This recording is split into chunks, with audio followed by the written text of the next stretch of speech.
Testing, testing.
Check 1, 2. Check, check. Say boo.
If everyone could have their seats, we're going to start as soon as we can get organized up here.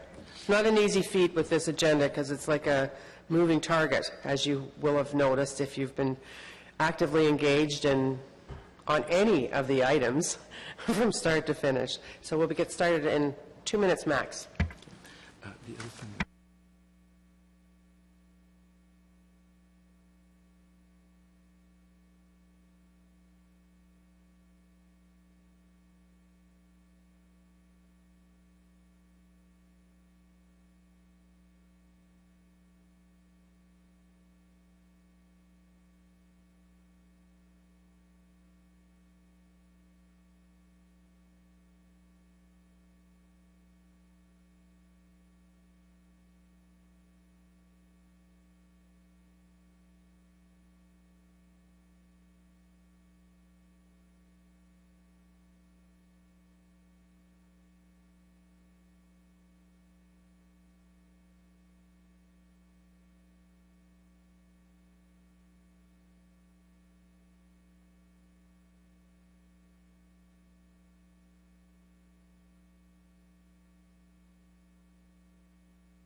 Okay, thank you everybody for your patience and welcome to, I don't know what the number is, but we've had a few now, number 5, our 5th Built Heritage Subcommittee meeting.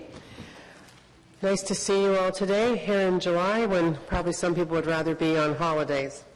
We've got an interesting, to put it mildly, agenda for today.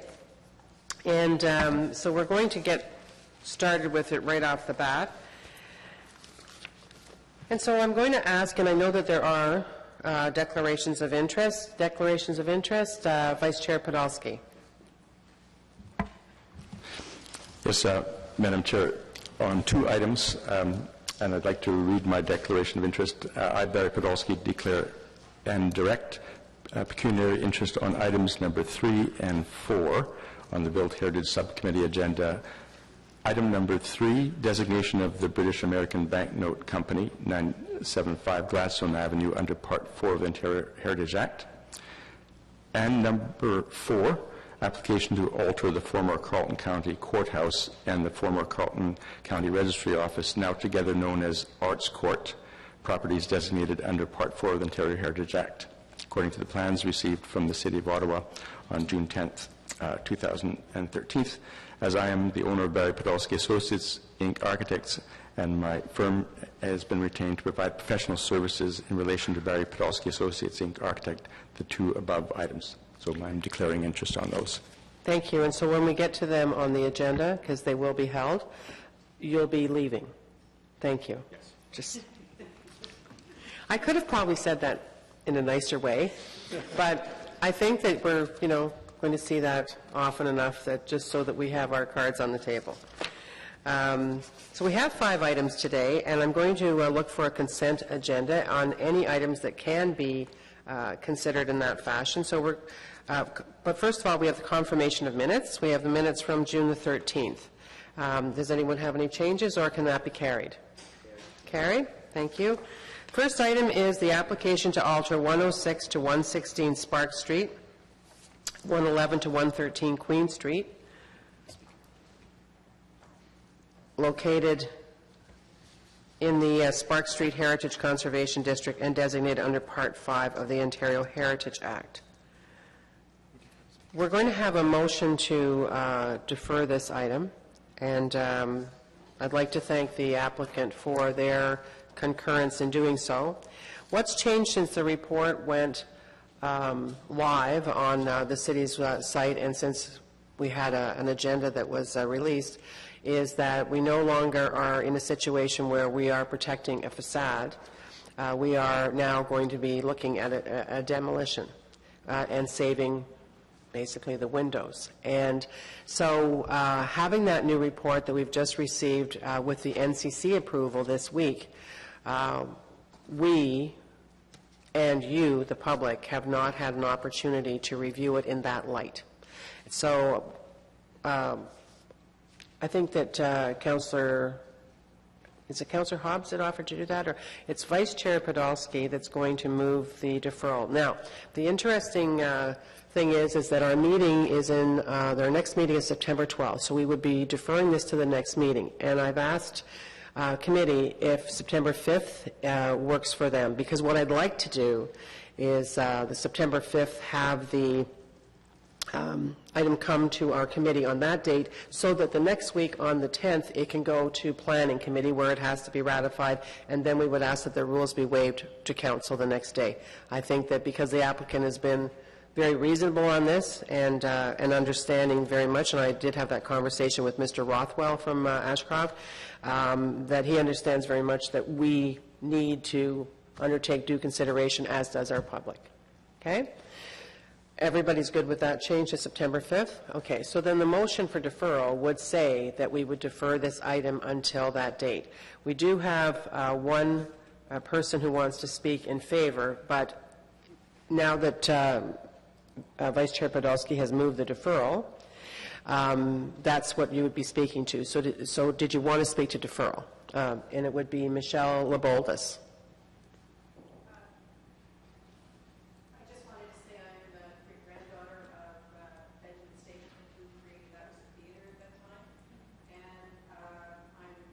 Come forward to the mic. Yeah, there is right here beside Ms. Coots. Can you come back on September 5th? Oh, I'll be delighted to. Good. Was just looking at this, and I understood that the facade would be kept, which is part of the problem, I think, with this documentation of the property is the fire of the City Hall back in the 1930s, where all this documentation disappeared. However, we have a lot of documentation in the family. Can you look to your right? The excitement on our heritage planner. Well, David Jeans alerted me today that this was happening, so God love David Jeans. I know. So do I. I never thought I'd say that. I swear. Anyhow, this is a bit of a new process for me, but to give you a bit of background too, in your planning department, Alain Migueles is one of your planners, and he did a wonderful book several years ago called At a Theater Near You, where he did the history of the various theaters and whatnot. And I would like to provide a bit more of that personal stuff. We were involved with Queen Juliana and Prince Bernhard and whatnot. There's some wonderful stories which enhance the heritage of Spark Street, which I think is missing. And from that point of view, what I was going to speak today, not realizing that the facade was going to be torn down, is that in number 5 in the second item is that an installation of an interpretive panel in other words, that be considered, and I don't know how to do that, but... And you don't have to do that? Because I think before you continue on, because we are just... Well, no, this is it. That's all I want to say. But listen, I'm really glad now that we're having this pause, because I think you're going to add so much to the discussion. And I know that Sally is going to be absolutely thrilled to be speaking with you. The sheer joy on her face. But all of us, I mean, having that extra information, that personal information is so valuable. That's why we have the Built Heritage Committee, and that's why so many people in the communities that are their heritage conservation districts are so engaged. Telling the story is a huge part of why we're here, and making sure that story is preserved. So I think you're going to be happy also with what you're going to hear from Vice Chair Podolsky, because in addition to the deferral, he has another motion that he's putting forward that just speaks to how we got to why we're here today and having to make this decision on an entirely different process. So I thank you. I look forward to you coming back on September 5th. Okay. And please take as much time of Ms. Coots as she has to give you, because we're going to be very interested in hearing that story. Well, I think, too, you should ask Alain Migueles, too, because that's another important research thing that he's done as well. And, Sally, were you aware of that? Maybe what we could do, if there's parts that speak specifically to this part of Spark Street in the book, you could scan them and send them to us so we can have a chance to read it over the summer. Absolutely. And there are other properties that my great-grandfather owned. We owned the theater spot for about 70 years. That's so wonderful. Yeah. And what's your name? It is I'm Michelle Laboldis, but my Laboldis. great-grandfather was Benjamin Franklin, and then my grandfather, Don Stapleton, up until 1973. So, anyway, it's a different story of how theaters were arranged in Canada. For instance, he was only one of 2 people in Canada who were independent theater owners. The Americans set out a monopoly system where all theaters in Canada had to be told what films they were going to be shown, and he didn't do that. And then he got squeezed out, which is why the centre, as we know, ended up being, declined. Yeah. So, but that was part of the fight of trying to be an independent theater owner. Well, but anyway, that's... That's great. I'm so glad that David Jeans talked to you. Seriously. Well, I saw it. I don't recall ever saying that before on any file, but I know he knows a lot about the history in our town as well. So thanks very much, and we'll see you back in September. And there's another theater allied with that, because that was in Westboro. My grandfather decided to put a theater in Westboro when it was Westboro in the 40s. Mm-hmm. And when it was Nepean. When it was Nepean, yes. And at that point, it just was too early for that. But anyway. Thank you very much. And you just perked up Councillor Hobbs' ears on that one for sure. Thanks. So, thank you. So, I'm going to, before we vote on let's vote on the deferral, because what Vice Chair Podolsky has doesn't tie us to the deferral. So on the deferral until September 5th, and thank you all for making your calendars available. Carried? Thank you very much. Now, Vice Chair Podolsky? Yes, Chair Harder, in reading the reports, the staff report has 5 recommendations, and when we consider this on September 5th, I would like to add a 6th recommendation. Actually, we can just deal with that today. Okay, then in that case, I'd like to advance that as a motion today. Because I think it speaks, Vice Chair, to more than just this. It does speak to more than just this location. It does. It deals with one of the issues that this committee and council has been concerned with, which is demolition by neglect. And in reading all the technical reports that were part of the package that contributed to the rationale for why the facade could not be maintained in situ, it was quite evident from the technical reports that there was a certain amount of long-term neglect of the building leading to deterioration, and consequently, because that is a priority of this committee to ensure that buildings are not allowed to slip into neglect, so they need to be demolished.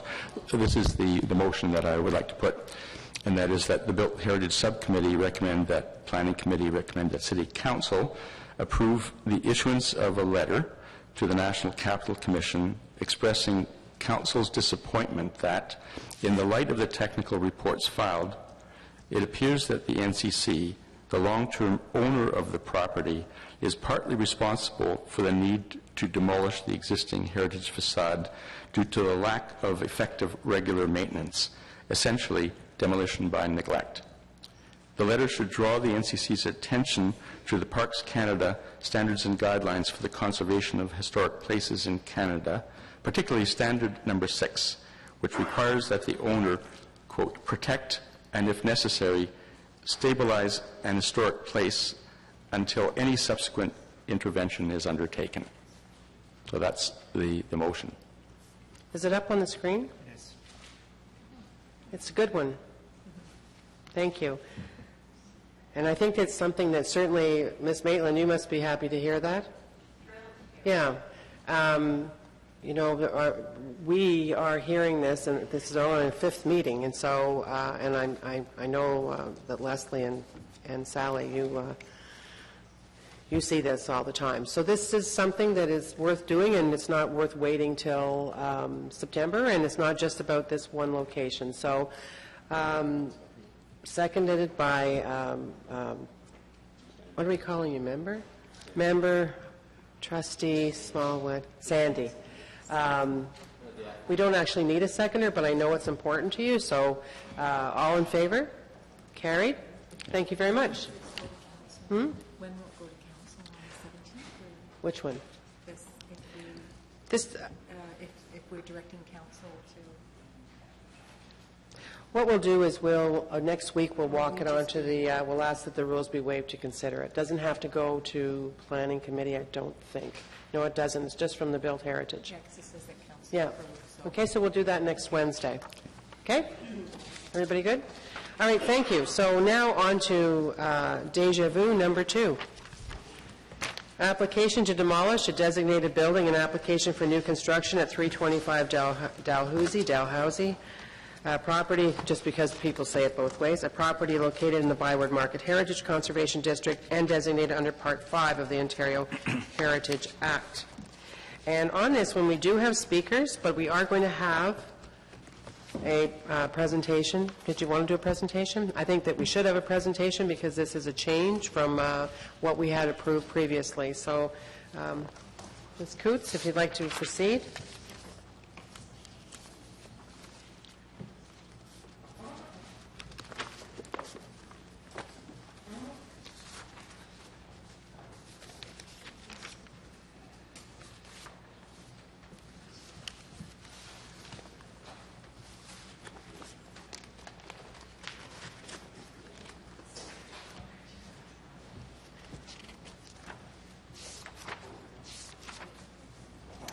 So this is in front of you again.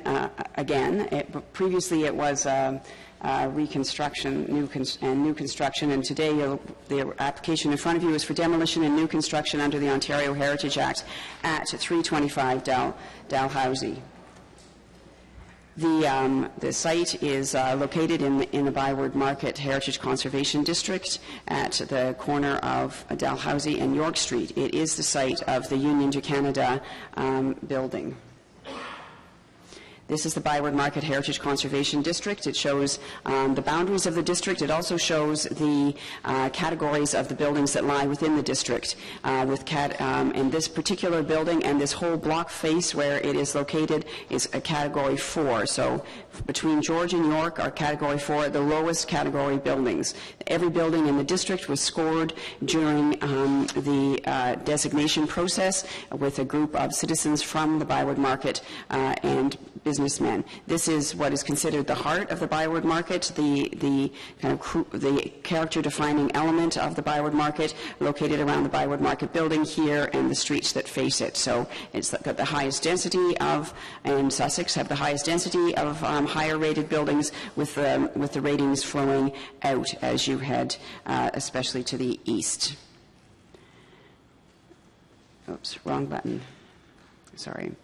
Okay, so the Union to Canada building is a Category 4 building, as I just mentioned. It's located away from the major foci. That's quoting the Byward Market Heritage Conservation District study.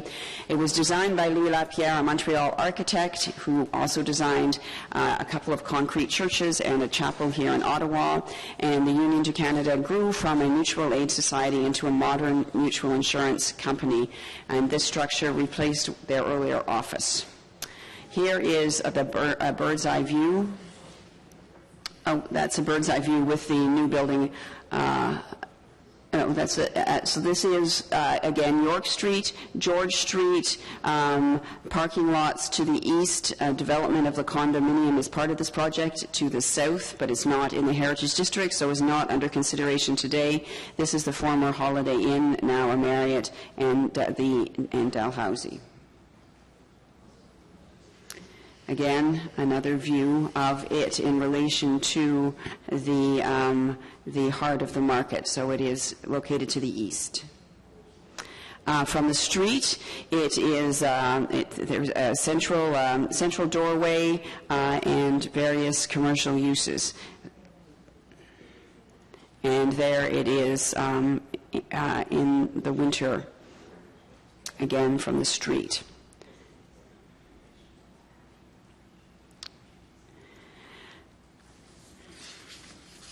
So in March, the committee supported the recladding of the building and the addition of some additional height at the top. This new proposal is to completely demolish the building and to rebuild on the site with a structure that is roughly the same as the one that the committee supported in March, although it will be lower. It will be 47.4 meters high, and the building that was approved in March was 59 meters high. And so this is a change. The applicant determined that they could accommodate the use of the hotel use in a new structure with lower floor-to-ceiling heights, and so bring the height of the building down but still meet their goals and aspirations for the use of this building as a hotel. So that is why you are looking at it today. Again, you have to, we are looking at it because of you need City Council approval. This is the initial proposal, and this is the current proposal. So here is the current proposal. What you see here is the new building. It also, the major change from what was approved previously is this 4-story section to the south with the entrance to the open parking. So this is not a door. It's not an opening to a parking lot. It is surface parking that is located here. So this is the height that I quoted, and then to the top of the mechanical is 52.4 meters, and it is the mechanical penthouse is deliberately set back from the Dalhousie sides to minimize its impact on the district, so it would be harder to see. And this is the condo building, which is outside of the district and outside of this application today. Here you have it in the street view showing these Category 4 buildings to the south, and the profiles of the buildings farther east. The Byward Market has guidelines that regulate new construction, and the recommendations include that there should be retail at grade with secondary cornices to separate lower floors from commercial or residential above, a horizontal scale, and columns that divide the front into smaller spaces. So we'll go back, and we looked for this in the previous version, and the architect implemented those recommendations, and they are repeated here. So a horizontal cornice and dividing the front into smaller spaces that mimic the rhythm of the storefronts in the Heritage Conservation District.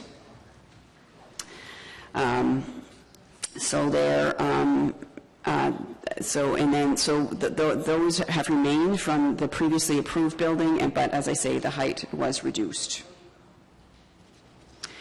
Just to give you an idea of the functioning of the building, this is the area over which the 4 stories will sit, and it goes into an area with for surface parking, and then links through to the proposed residential tower. And again, I included this, although this version doesn't have the 4-story, but just to give you an idea of the potential development of the site. The department supports the new proposal because it will improve the streetscape quality of Dalhousie Street at street level in this block. It will have a minimal impact on the focal point of the historic core of the Byward Market, as acknowledged by the study, and the new version responds to community concerns regarding height. Thank you very much. Thank you very much. So we do have speakers, and before we do, though, I think that it's Vice Chair Podolsky has got a change or addition to a part of the motion, and so we're just retyping it. So can you please, we'll just hang on for a minute, okay, everybody, because I think I want you to see it up on the screen. While we're waiting for that, something that I didn't continue to do was the carried on consent where we could. We do have the declaration of interest for 3, and we do have the declaration of interest for 4. We will be holding 4. 3, we have a deferral motion, so both of those are being held anyways. But for information previously distributed, I just wanted to have the demolition of 90 Martin Street in Rideau Goulburn. This is it's on the Heritage Register, but according to our rules, that means that the owner has to give the city a 90-day notice before they can demolish it, and that is our only role in that. So is everyone fine to just receive that as information? Okay, so that one is finished. And do we have this new one done? Okay, and where's he going to find it? Just give him that. Can you read that? So before we go to our delegations, I think that, so that you have this information. Vice Chair Podolsky? Yes, Madam Chair, just to table this amendment to the recommendation number 5, and we can speak to this later, but I think that the motion would be, therefore, be it resolved that recommendation number 5 be amended to read, direct planning and growth management to complete a full heritage study of the Union of Canada for archival purposes and include the deposit and archival record of the existing building plans and install an interpretive exhibit in a prominent public area as a condition of site plan approval. So this is reinforcing the intent of the staff on this, and it also reflects what Heritage Ottawa suggested in its submission. Thank you very much. And the other thing that before we have delegations come forward, how many do we have? We have Liz McKenzie, and we have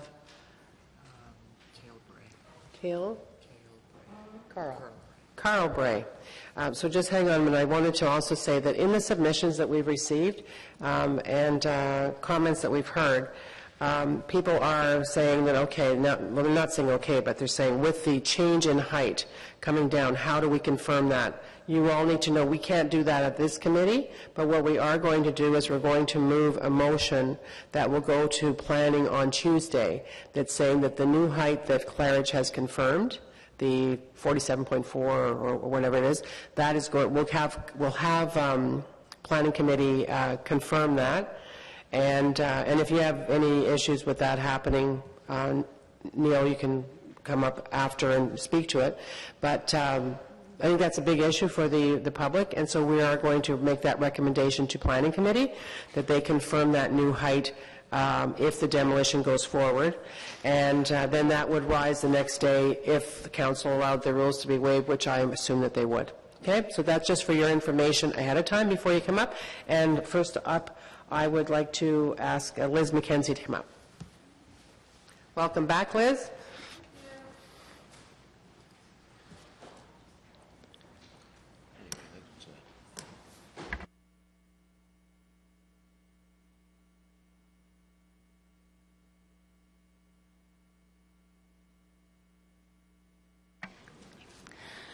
Good morning, Madam Chair and members of the committee. I must say I'm very pleased to hear that there'll be a full study on the building. It's certainly something that the Community Association spent a lot of time on, and we think it warrants it. It's a very unusual and important building in our community, and we think in the broader context of the architecture in Ottawa. So very pleased about that. And also very pleased that we'll be able to confirm that the height will remain at the proposed height, and that the previously approved height will be rescinded. That gives the community a certain amount of comfort. I'd just like quickly to say with the new hotel construction, we're looking at a design that was based on the structure of the old hotel, given that it was going to be part of a recladding process. And, excuse me, we do see an opportunity now to have perhaps some design changes to give us a facade that would integrate more with the heritage nature of the conservation district. Dalhousie Street has been singled out as a main street for continuity of the heritage district, and on the blocks on each side, we have some very nice. We have some very buildings that integrate very well with this plan. The Mercury Building on the one side, on the George Street block, and on the row of small commercial structures on the other side of York Street. So it would be very nice if we took the opportunity not to make this block a kind of a wasteland of modern structures, but rather to, one by one, as those buildings are built, create a facade that is consistent with the sense of the buildings on the other blocks. It's a terrific opportunity, I think, given that there's going to be a demolition, to build something that's really quite important on this site. So that's what I'd say about the new construction. With regard to the infill, and I like to think of that piece that's being stuck onto this building as an infill, rather than just an extension of the new construction for the hotel. And I'd like to see us look at the 21 building rule that has been developed for integrating infill projects. So that would be look 5 one side, 5 the other side, look across the street, and 5 on each side of that. And if you do that and actually look at the buildings, you're looking at some very pleasant facades that look very good in the market, and you're not looking at anything at all that looks like this white banded building. So the other thing were issues about legacy issues. It's very hard for the community, after all the research we've done. We've discovered the background to this building and the innovative aspects of it, for it to go down in history as a Class 4 building.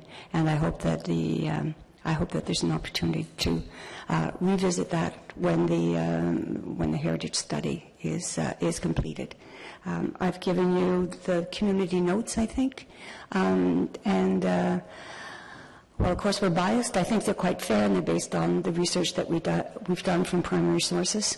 And I hope that goes some way to pulling this out of the Category 4.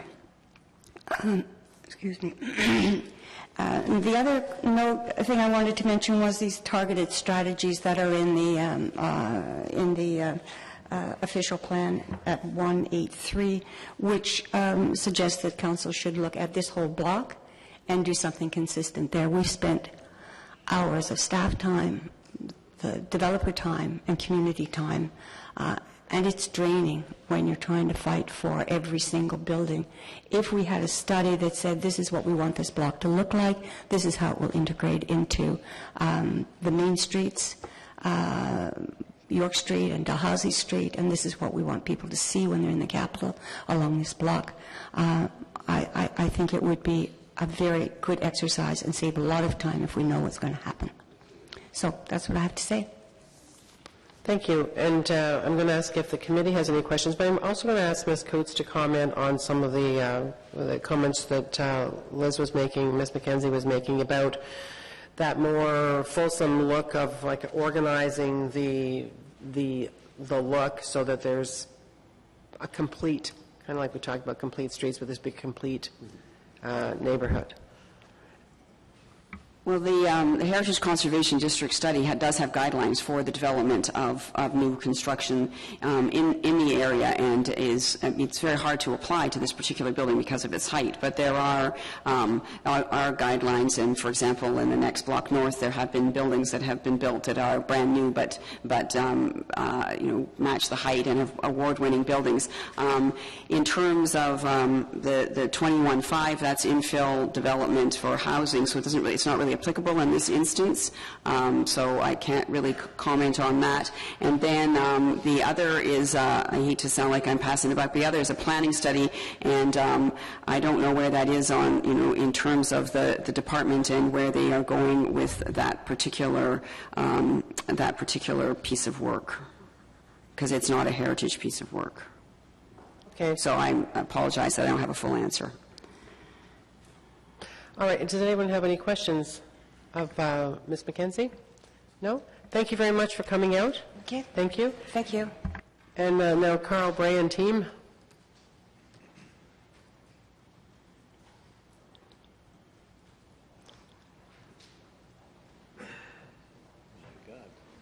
Well, plus Mr. Malhotra. Is there enough room for everybody? Talk about overkill. No, it's not. There. Neil, you sit there. Okay. I'm going to move over. Okay. So first of all, before you start, I wanted to ask you, with regard to the direction that we are sending the recommendation from this committee that would go to hopefully be put onto the planning agenda for Tuesday, and then to council, with the height restricted at the new height that you are writing in this report. So maybe I'll speak first to sort of the history of where we are from since the last previous committee. After the planning committee and council had approved the zoning changes, there were 2 appeals filed in relation to the Union of Canada proposal. So as part of that process, you know, it's a project that you know, as a hotel project, we've targeted sort of the FIFA World Cup as a date to get it open. So we've tried to make some, you know, take some extra steps and try and get this thing finished for that. And, you know, we're inside of 2 years from now from that. So we revisited the project, and, you know, we've been trying to see if we can satisfy the 2 appellants. So what I would speak to is, you know, the reason we're here with this proposal right now is it was difficult for us to be making suggestions to them and not sure if we would have not only the staff's blessing on what we'd be proposing, but also the committee's. So that being said, we have not reached a settlement, and at this stage we would not accept, I guess we would not be very pleased with a motion that would cap us to this hat, because we have not made the decision which building is actually going to get built yet. So at this stage we would not, I guess, allow our OMB case to be prejudiced by having a lower height put on it at this stage. Before you continue, so that's an answer to that. So I want to know what Ms. Entis says about that. How therefore, because we can be sensitive to the fact that you're in the middle of an OMB case right now. So how could we deal with that? With respect to height, this committee does not have jurisdiction over zoning matters, and as this is a zoning matter that's presently open before the Ontario Municipal Board with respect to negotiations on height, it's my recommendation that this committee not discuss the height issue, and certainly with respect to any motion that's passed restricting the height, it may be considered outside of this committee's jurisdiction. Well, it is outside this committee's jurisdiction, which is why we were going to ask the planning committee to deal with it, which is not outside their jurisdiction. But I know, because I'm the vice chair of planning, that having that hat on and now having the information about the Ontario Municipal Board, that's a game changer. That's really a deal changer. So what I'm saying is, I don't want the door to be shut on the height that's currently allowed if at the end of the day that's what it ends up being, and allow and have this committee agree to a demolition. Yes. That's what I don't want tied together. Like, I would not want to see that they demolish and get the height that we already had approved. Because before us today, we're talking about the demolition, okay? And that's entirely separate from what we dealt with. Yes, Madam Chair, and so I would ask that this committee distinguish between those 2 issues and not deal with the height issue today. Okay, but you're not answering my question, because I need to know a mechanism. I think everybody here does. We can't. It's not our role. There needs to be a condition of demolition or something like that. I know we cannot deal with that. I am sensitive to the OMB, but there must be a way that if we approve the demolition today, obviously the OMB is still going on. Is there a mechanism that brings that back to planning committee as a possibility, or will the decision be made by the OMB entirely with no recourse? For clarification, Madam Chair, are you asking whether or not if a settlement is reached, it'll be brought back to this committee, or if it will be brought back to planning? What I want to know is, today we're being asked, we have a demolition motion in front of us based on a recommendation from staff to approve the application to demolish it. Yes. If we choose to approve that, I would say that one of the reasons may be because of the fact that the height will be lower.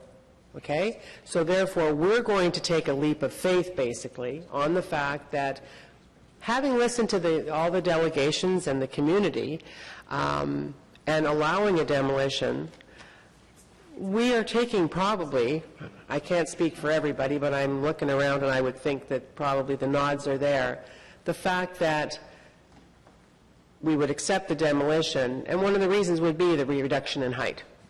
Okay? So how do we deal with the fact that what supersedes the other? Does a demolition still go forward? If the OMB comes back, rules entirely in Claridge's favor, does Claridge then in a position where what they're going to be able to build is what we actually approved back in March?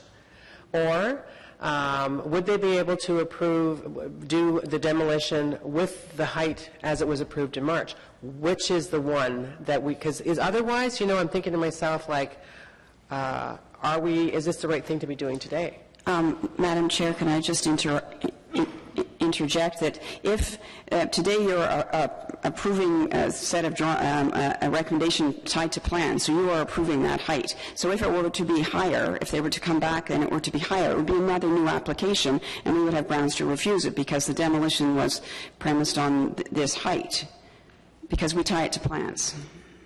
That is correct for the heritage jurisdiction. What I'm understanding is that there are settlement discussions going on with respect to this particular height, and I don't believe that I see Ms. Bradley in the audience if that's who is taking this matter forward to the OMB.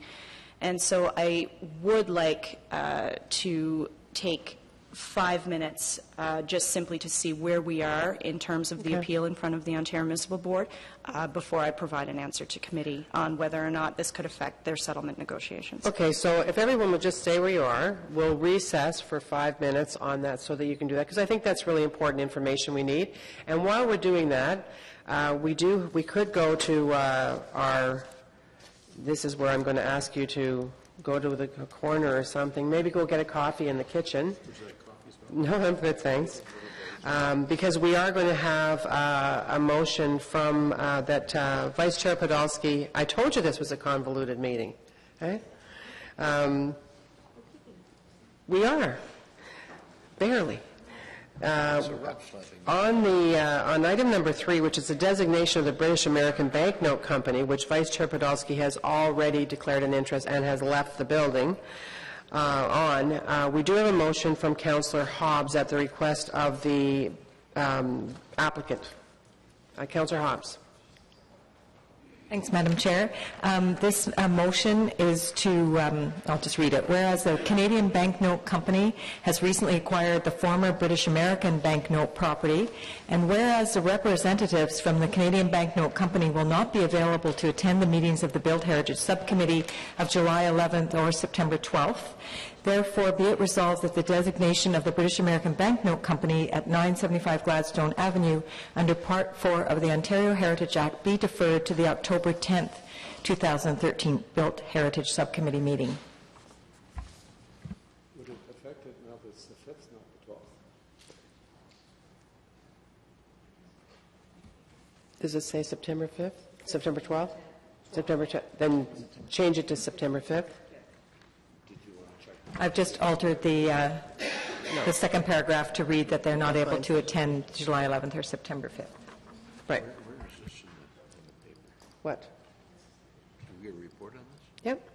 It is item number 3. I think she put the same one in place. Okay. All right. So on that, and does anyone on the committee have any issue with that or want to? Yes, sure. Thanks, Madam Chair. This particular property is in Kitchissippi Ward, and both banknote companies are actually, and the Canadian Banknote Company has very beautiful property on Richmond Road, and and I don't believe we're in any risk here. They are very interested in running, from my knowledge, in running the British American Banknote Company, which was their competitor in the past. So I wouldn't see any problem from the perspective of the businesses in any threat of the heritage issues by deferring it. Good. So does the committee, is that carried? The deferral till September 5th. Okay, thank you. So it's probably going to take a few, no, the 5th. Because we're not going to have a meeting on the 10th. On the 12th. Oh, to October. And what's the date in October? October 10th. Isn't that Thanksgiving? That's Thanksgiving, isn't it? Okay. September, isn't it? We're talking This is the Thursday before the Friday? Perfect. Okay, October the 10th. Sorry, I thought you said September. So it's carried? Good. So I would just, did you want to fill in the time or something, Leslie? No? Okay, we're going to wait a few more minutes. We're actually going to wait until we get, till the legal comes back into the room, because I don't think we can move forward until we have that information as a committee. So we're still in recess on item number 2. And we do have delegations on item number 4, and we're having a presentation on the Carleton County Courthouse, the new Arts Court. So perhaps, do we have any information on the conference for this fall, the Heritage Conference? Anybody? Do you? Why don't you update us on that? What am I looking at you? I have right here on committee. Thank you, Madam Chair. Yeah, the Heritage Canada Foundation is celebrating its 40th anniversary this year, and will be hosting the annual conference in Ottawa. The dates are October 31st through to November 2nd at the Chateau Laurier Hotel.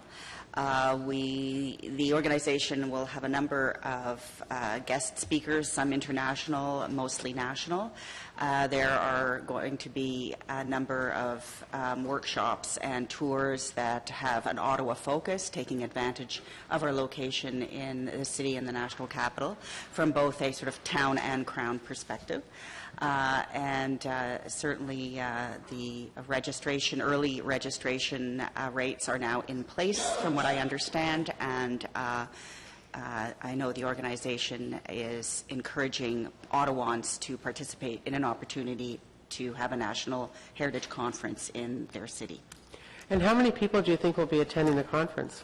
Usually between 350 people. And these would be people from around the world, I would think. Well, it's primarily North national. America? Yes, some North American, but mainly Canadian. Yeah. I think that I think I've asked you for the information on the registration that, but I really think that there's a value in this brand new committee, especially since it's in Ottawa. There's value in seeing what the registration fees are, because that would be the only cost. It's not like there's hotel room, there's not travel, Exactly. not even mileage, Yeah. you can walk to the Chateau from here and we'll stamp your parking. I'll make sure that a link is sent to Joelle where all that information resides. Let's see if we can find some funding for that, and then once he has that information, he'll put a shout out to see who's available on those dates, and if there's any information yet on the programming too. Yes. So perhaps some people could be selective and say, geez, I'm only available on November the 1st. There is the opportunity to register for one day if people are not available for the full.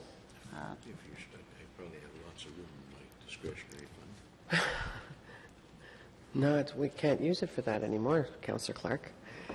Anyway. Pardon? $400? Okay. Well, anyways, For the whole conference. For the whole And then conference. There, And then as I there's say, so there much are per day. options of having a day if you just want one of the 2 days. $275 for Friday, $275 for Saturday. Or if you're a student like Peter, it's only $125. There's a deal for you, Peter. okay. Thanks. All right, that's good information. So hopefully some of us can attend. Anyway, we're still in recess. Okay.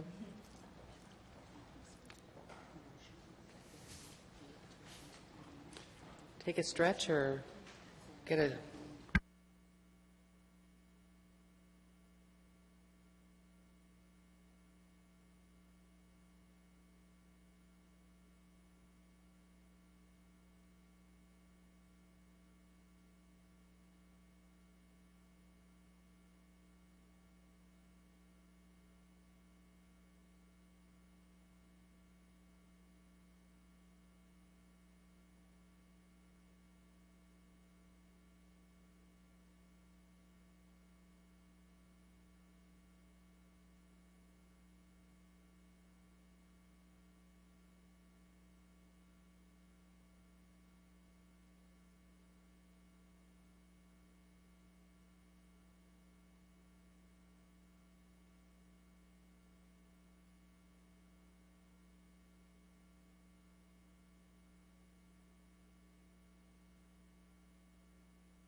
Let's look at that. Okay, everyone, as soon as we get the motion typed up, See what they I'll be reading it.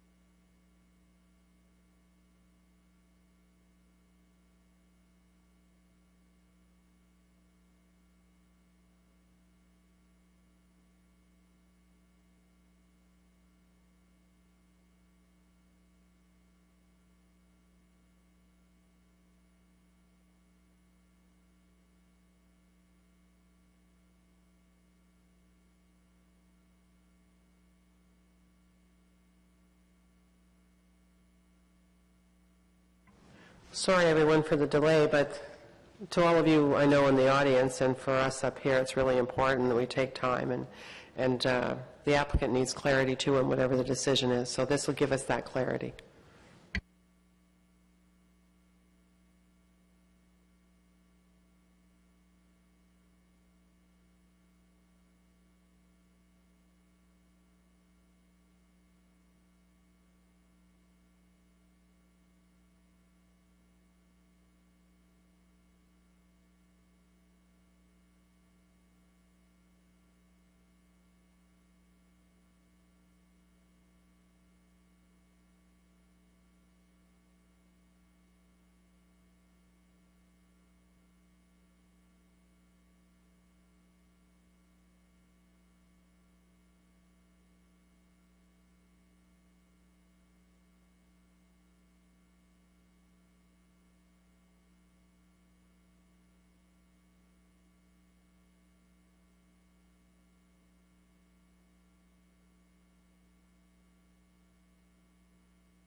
Okay, so our recess is over.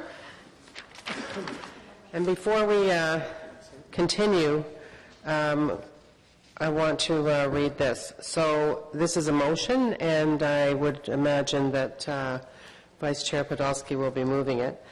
That Village Heritage Subcommittee recommend, the Planning Committee recommend that Council, to Council I think it should be. So the Village Heritage Subcommittee recommend, that Planning Committee recommend to Council that the alternative proposal presented by Claridge in report, the one before us today, ACS 2013-PAI-PGM-0145, Item 2, Agenda 5, July 11th, 2013, is acceptable, and it is acknowledged that the former approval on this site by Planning Committee remains acceptable. So what's that saying is that whatever we do today, we are making an approval or not, that the demolition be based on this report. It also says that the former application, which we dealt with in March, and Planning Committee did as well, which is currently before the OMB, is also alive and well. Maybe not well, either one of them, but they're both viable and they remain acceptable. So as a result, both proposals have been reviewed, and once the outstanding issues have been concluded, and this is what's important, I think, for all of us, Claridge will return to this committee on which of the alternatives will be pursued. Okay? So that is our motion, and so the public, I think it's up on the screen for you to see and for Claridge to see as well. Okay, so we're not... It's not up on the screen. It's up on that, it's on the TV screens for them. Okay? And for us, it's right here. All right, so let's get back to where we were. Thank you for your patience, everybody. At the end of... We can vote on this right now, but I'd rather wait until we make a decision, okay? And we'll do that. Remind me, please, Joelle, just in case I forget. Okay, so back over to the applicant. Sorry to have cut you short at that. No, that's fine. I mean, I think that we covered it for the most part. You're a real So if there are any crowd questions, pleaser. we're here to answer questions. Okay, they're ready to ask questions. Do we have questions based on only the application as we have it before us, and which reminds me, we do have the amendment from Vice Chair Podolsky on item number 5, so I'm hoping that you recall that. And anybody have any questions based on the demolition and this report as it stands before us? No? No? Carol? No?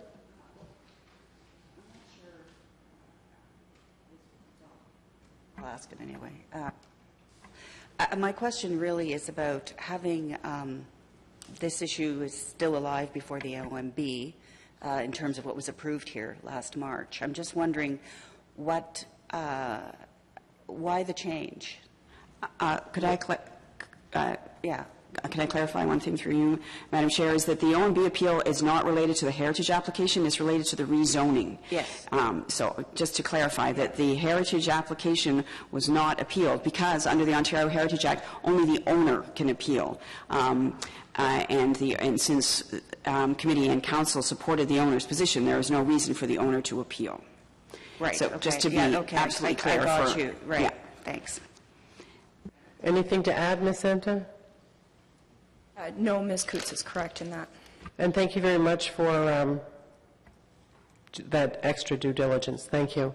And thanks for the clarification. So we have no more speakers on this item. We have the report as everyone in the room has had the opportunity to read it. And we have the recommendation on the amendment. So I'm going to go on the amendment first, which was, just to clarify, that's on item number 5, where we asked for the Podolsky motion, which spoke to, where is it?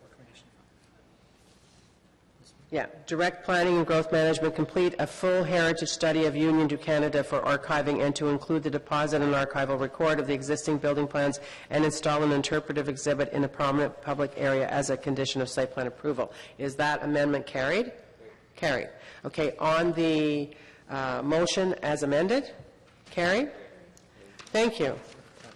And the other thing that we have to do now is on the motion that we got, post having the recess, the one that I read out, the Built Heritage Subcommittee Planning Committee recommend to Council that the alternative proposal presented by Claridge from this date that we've just approved is acceptable, and it is acknowledged, because it does not go to Planning Committee. Just to be clear, it doesn't go to Planning Committee right now. That are our agenda item, because it's on the heritage issues. Is it going to be confirmed by planning on Tuesday? This recommendation will go to Planning Committee. But just on the demolition that we've Yes, approved? Yeah, correct. not on anything else. And that is going to be on Tuesday. It is acknowledged that the former approval of this site remains active. So it also is acceptable, because this isn't about that, basically, is what we're talking about. So is that all as clear as mud?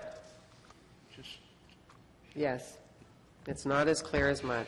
Well, It's dirty what as is in the Jock River. what is clear, and I'd like to, in case clarify, is that approving demolition is subject to this plan, not subject to the other plan, since the other plan's up in the air.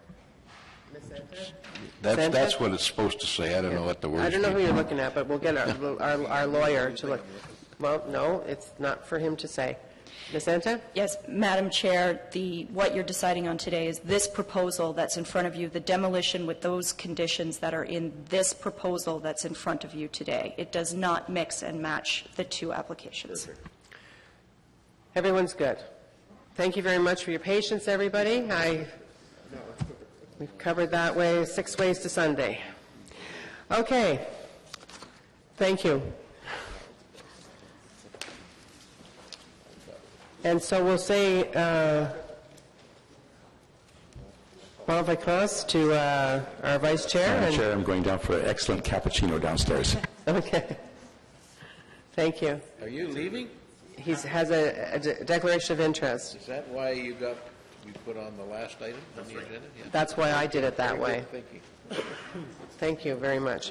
Okay, so we're on to the application to alter the former Carleton County Courthouse and the former Carleton County Registry Office, now together known as Arts Court Properties, designated under Part 4 of the Ontario Heritage Act, according to plans received from the City of Ottawa on June the 10th, 2013. Where's my...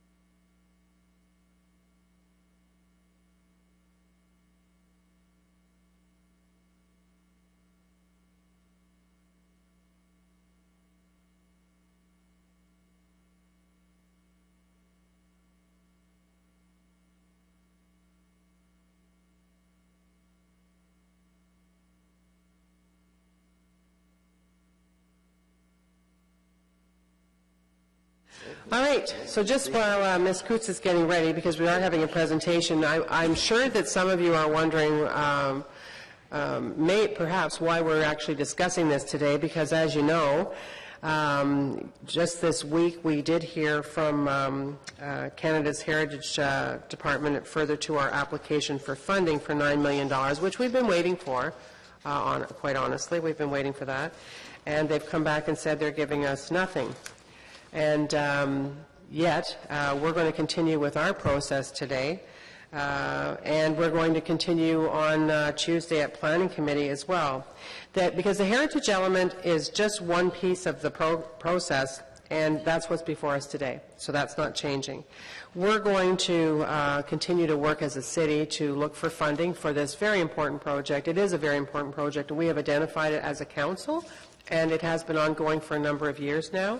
And you know, it has many parts to it, including the University of Ottawa with their piece that they're going to be investing in. And comments that we have received from people and organizations in the city shows that there's a clear amount of interest in it. So we're disappointed at this, as our committee, but as a council, that the city's application was not approved by the federal government. But before us, we have this today, and so I'm going to ask Ms. Coots to do a presentation, and then we're going to have some delegations. Thank you.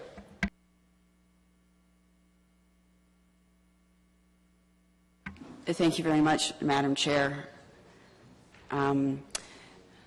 I have a lot in front of me. How do I move this? Liz, can you do the French slides for me? Sorry, I'm not very... To move both slides at the same time is tricky, so my colleague is going to advance the French slides for me, so thank you very much. So this application is in front of you today as an application to alter a Part 4 building. Part 4 buildings are individually designated buildings, whereas the last one we were looking at was part of a heritage conservation district. So, and Arts Court consists of 2 designated buildings. We refer to it as one, but it is in fact the former courthouse and the former registry building. The location of Arts Court is at Daly, Nicholas, and Waller. The project front doors face Daly, and it will take up a large portion of this area and also go over here. This is the Sandy Hill West Heritage Conservation District, and the reason that it is dotted is because it has a heritage overlay, which is part of the zoning bylaw on the property. So here are the current conditions. The property, as I say, this is the, where'd it go? This is the former Carleton County Courthouse, and this is the former registry building, and they were built as independent buildings but eventually linked, and then these additions were made in the 1950s and are not included in the heritage conservation, are not included as designated buildings, and this is the youth hostel, which is a separate building and not included in the project but is immediately adjacent to the project, and it is also a designated building.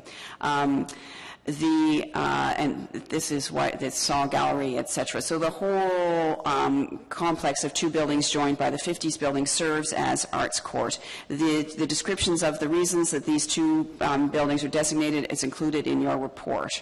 But basically, I think the important thing to remember, and what it has informed the project that has gone through this system, is that we're dealing with very orderly, classically inspired buildings that have central corridors and very classical details such as pediments and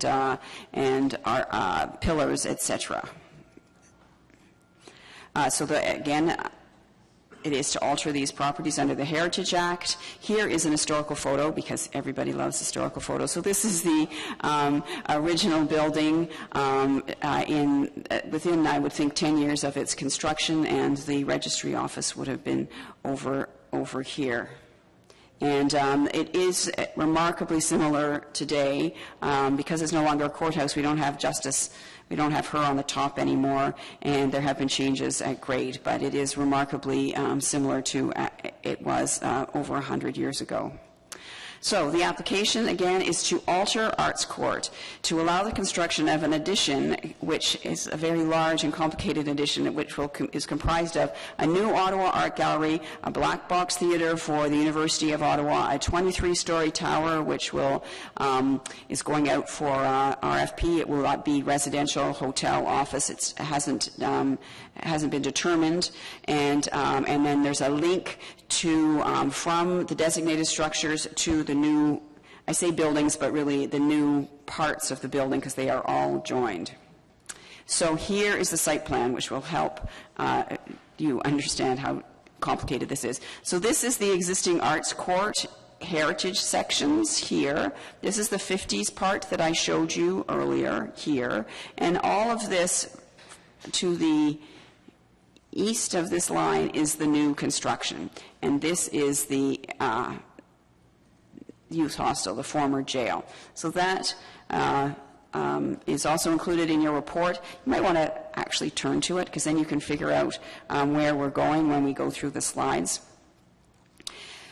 So here are some views of the proposal. So again, application to alter. Frequently, when you see an application to alter for new construction or an addition, it's a family room. This is much larger than that. So this is the former registry office. It originally had a gable end, but it was squared off sometime in the last century, and so so that is that building, and it sits closer to front lot line than Arts Court, so it makes a little bit of an L. And then, so here we have the this is the link from the heritage buildings to the new section, the entrance to the complex and the Ottawa Art Gallery.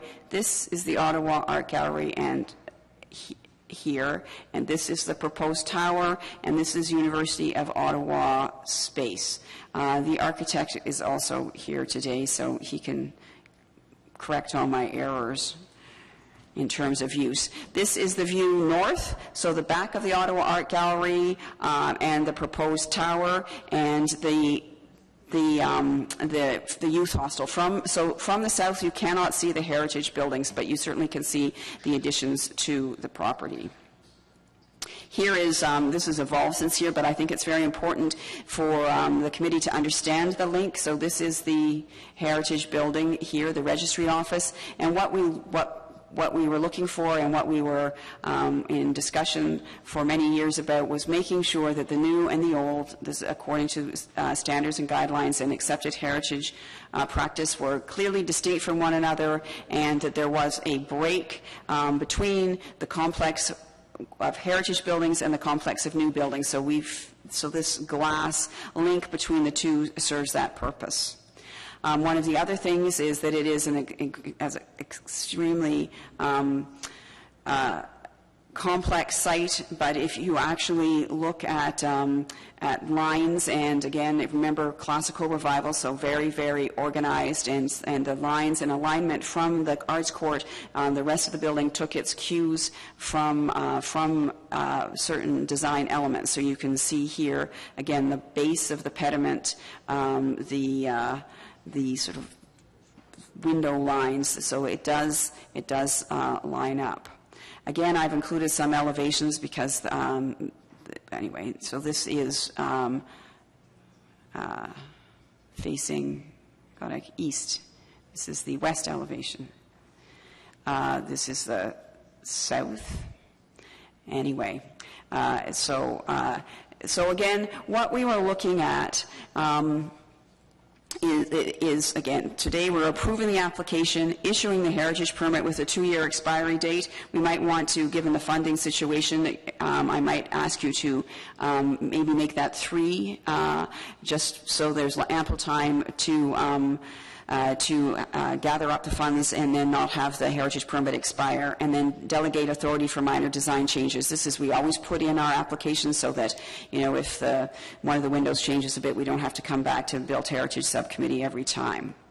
Again, what do we look at? We always look, because Part 4 buildings don't have Heritage District guidelines, etc. They're one at a time, so we refer to the standards and guidelines of Parks Canada that were approved or adopted by City Council as the standards that we use when evaluating heritage buildings. Again, just quickly, conserve the value of a place, conserve changes that over time have become character defining, which is why no one said, why don't we take the registry office and give it back its gable roof, because the change is now part of the building.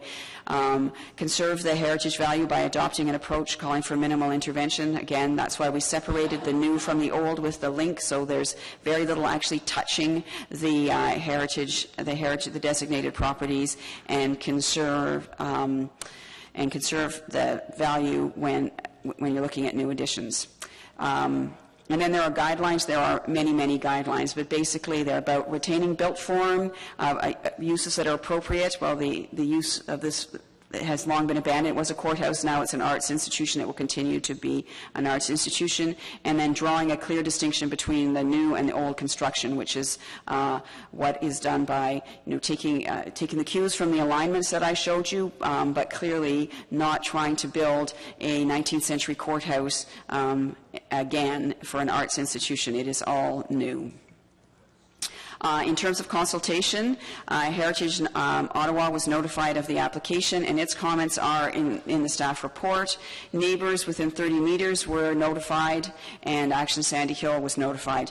Plus, because there is rezoning, et cetera, that's going on with this, there were public meetings, one in Arts Court that discussed both the heritage and the rezoning, and another for the community. I apologize, I made that print too small. So the department supports the application because it meets the standards and guidelines. It uses the height, form, and massing of the site's cultural heritage resources to establish the location and massing of the new components, and its materials will complement the rough-cut Gloucester limestone of Arts Court. So it's all about complementary and not, but not copying. So for all those reasons, we support this project. Thank you.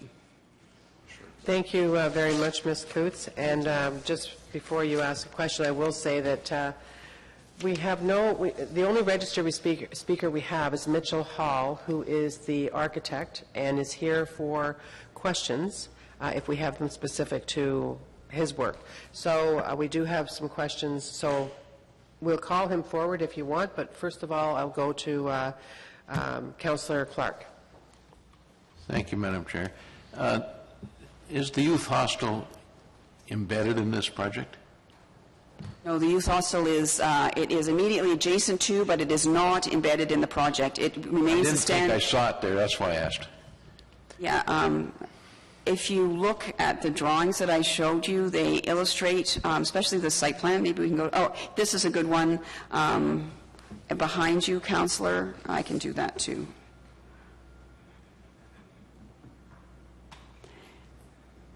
So here is the youth hostel. This is the gallows door where you stepped out onto the platform. Yeah, okay. Yeah. And so there is, and this is the art gallery, so there is a gap. This is the historic wall. Oh, that actually brings up an interesting point. There was concern in the department about blocking the wall, and so there, the ground floor of the OAG is glass, so when you're standing inside, you'll be able to see out to the heritage wall, the traditional wall that encircled the jail yard, because the youth hostel was the former jail. So it is not included in this project. It is a separate building, and it will remain a separate building. Okay, I just wasn't clear from looking at the modern mock-ups that you've photographed. Thank you. I hope it is now, sir. Anyone else have any questions or comments? You could also add comments too. We could treat this as wrap-up as well. Yes, Ms. Quinn. I have a question about materials. I noticed that there's a lot of glass visible, and of course the tower is kind of yet to be determined. It's just a mock-up. But can you elaborate a little bit more? Ms. Coots just mentioned that the materials are in keeping with the stone of the heritage properties, heritage structures. Certainly. I should introduce myself. My name is Mitchell Hall. I'm with KPMB Architects. I'm the design architect. So it's an interesting question you raised about materiality. It's obviously very modern architecture. There is a lot of glass. It's intended to be kind of compatible and complementary. The kind of green walled elements, there's one in the image right there that actually is the volume of the Black Box Theatre for the University of Ottawa, and it is similarly treated architecturally to the wall that Sally referred to in the North Court, which is essentially an ivy-colored wall, but the material of the walls themselves is a burnished concrete block. So it's kind of a modern take or a modern interpretation on a stone. We think that ideally a kind of a charcoal gray, so it doesn't match the heritage buildings, but it's complementary and it's kind of similar, but a modern interpretation. So I think that's an important idea, and it kind of relates to the kind of the podium, what's called the podium level architectural elements or masonry elements. The the glass atrium that you see in the background is intended as a reveal between the new and the old architecture. So it kind of creates a really wonderful multi-storied light-filled space that acts as the new entrance for the entire Arts Court complex. One of the things that Sally referred to earlier was the integration of the new and the old. I mean, the concept was to kind of reimagine an arts community where there weren't these kind of distinct elements, but they were very much integrated but distinct in their architecture. I'm a modernist. I don't know how to do classical architecture, but I certainly understand it. So the zinc box is actually a very dark gray as well. It's metallic, and it's again intended to kind of be a modern expression. That's the multi-purpose room and screening room. So it's actually really important venue for arts, be they performing or visual. The Ottawa Art Gallery, which is the box in behind, you probably notice is kind of a dappled, perforated screen. The motivation for that was actually the Firestone House, and I'm not sure if you're familiar with that, but it's a reference to the original masonry screen, and we've literally taken the design of that screen and kind of abstracted it and superimposed it onto metal. So that's like a foil or a veil that surrounds the box of the gallery, and it's held off the surface. So maybe, Sally, if you can go back to, actually the image on the right. So you can see that we've been very strategic about kind of creating these apertures. And the art gallery is, most art galleries are these kind of introspective black boxes, right? You don't know what's happening inside. So what's really interesting about the Ottawa Art Gallery is the opportunity to celebrate art in the elevation itself. So that opening, that oculus up at the top, the fourth floor is their administration, so there's a balcony and a conference room that they will kind of lease out, and there's a great view towards the canal. But the lower space is actually called a project room or a project room, and there'll be visual arts that will actually be projected onto the glass. And I don't know if you have the night view there, Sally, but it's in that other thing that I did. But there's another image that I believe is in your package, where it's essentially this view, but it's a night view, and you can see this idea of the art being kind of projected onto the surface. So the art gallery is very much interested in having an identity in this complex, and so the motivation architecturally was to kind of create these volumes or these pieces that responded to the kind of volumetrics of the heritage building, but also created identity. So the art gallery is a very clear box. The University of Ottawa has their very clear, black box theater, but this was all about kind of creating identity for the various elements while kind of being sympathetic to the overall composition. I'm saying much more than you probably want me to say. But does that answer your question? No, thank you very much. It does. Thank you. Thank you.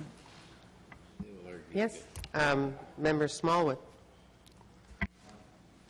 I'm not sure, maybe this question's for Sally, but maybe not. I wondered, is the idea that because this is going to be a joint venture, right, public-private partnership? That was my understanding of this.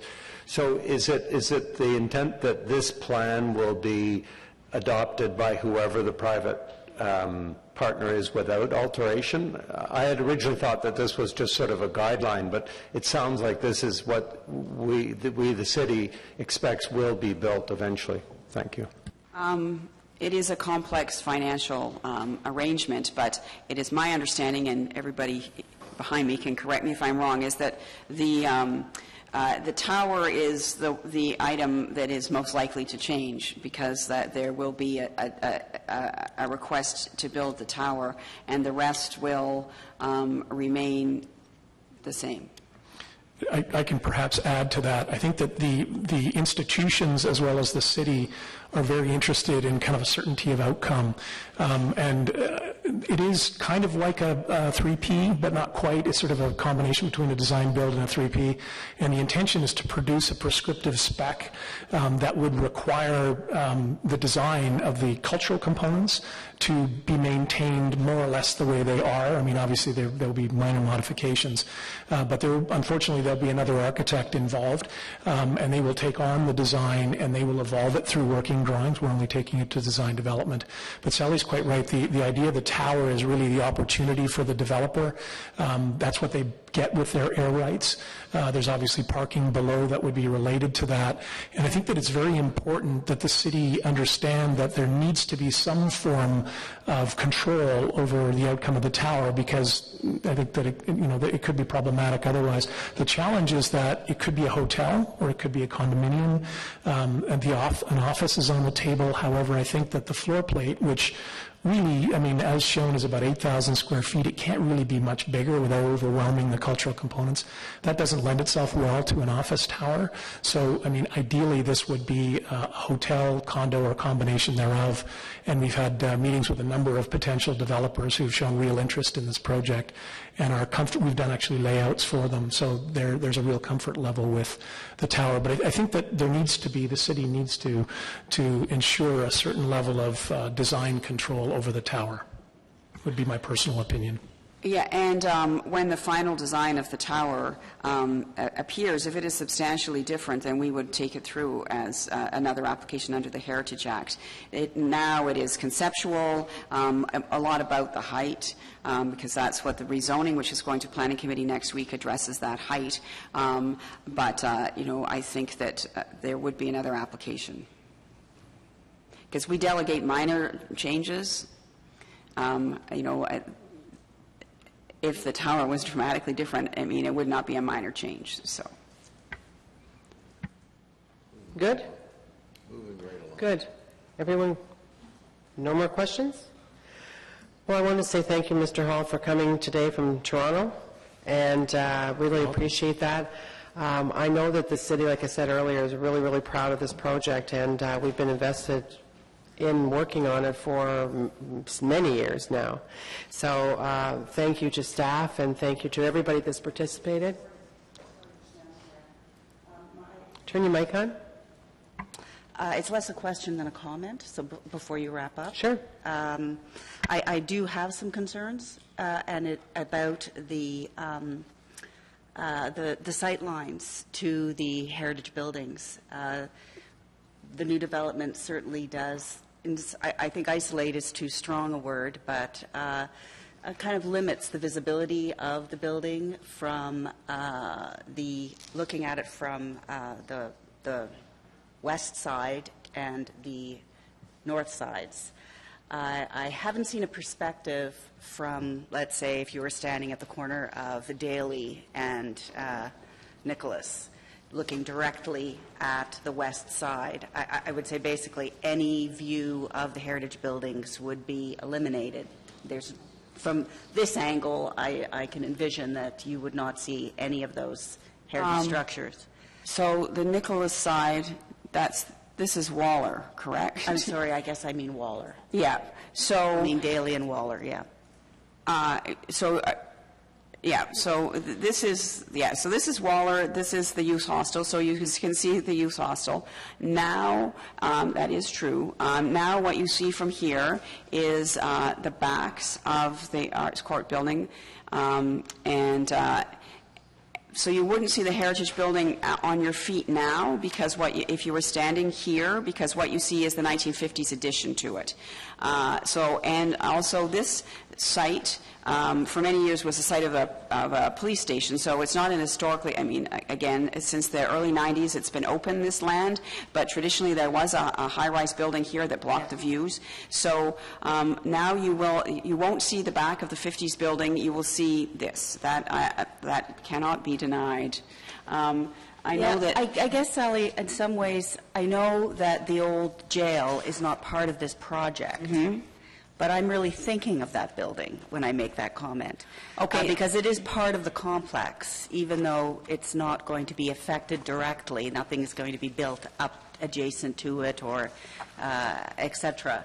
But that is a fairly historic facade that, as you mentioned earlier, are the doors, the gallows doors, et cetera. Yeah, and you can see them from here, but if you're standing due west, you can't see them. But there was also the efforts made. So this is going to be a glass wall. So when you're inside yes, the building, you can see, and there is a separation between the west wall of the new addition and the Because it, already exists. There is this, the east facade of the youth hostel does not sit at lot line, it is set back. But if you're standing here, it will not, you cannot deny that you will not be able to see the back of the youth hostel, and you will not, where you once could see the 50s portion of the building here and perhaps a little roof peak, you will not be able to see that. The view from Nicholas will remain the same. It will have a different background view. I should also add that the tower here is located in such a way as that it protects the view plane to Parliament Hill. That was one of the reasons it's there. And if you're standing here, these buildings are set back enough that your view along Daly will change, obviously, because you'll have something here, but it will be about the same. There's an image there. Thank you. It's kind of more straight on, but I think you can see it. And Mitch, is that? Do you want to pull up one of your slides? I don't actually have that one, Okay. but the image that you're currently looking at Maybe you can pass it around when you're finished with it. is basic. That's from Barry's report. But basically, that's our SketchUp model. We're happy to provide views if you need them, but essentially that view is from across the street. So you're standing in front of the parking garage looking back. And I think that, the idea of the North Court, which is actually really important architecturally in terms of creating a new identity for entrance and new identity for the complex, actually relieves the space around the registry office and, quite frankly, celebrates it and allows it to be as visible as it is today. If you were standing on the southwest corner of Daly and Waller, you're right, you would have somewhat an obstructed view, but you would, as you move along the street or across the street, you would very much see the heritage architecture. The jail is a different story. I think the gallows is a tricky challenge.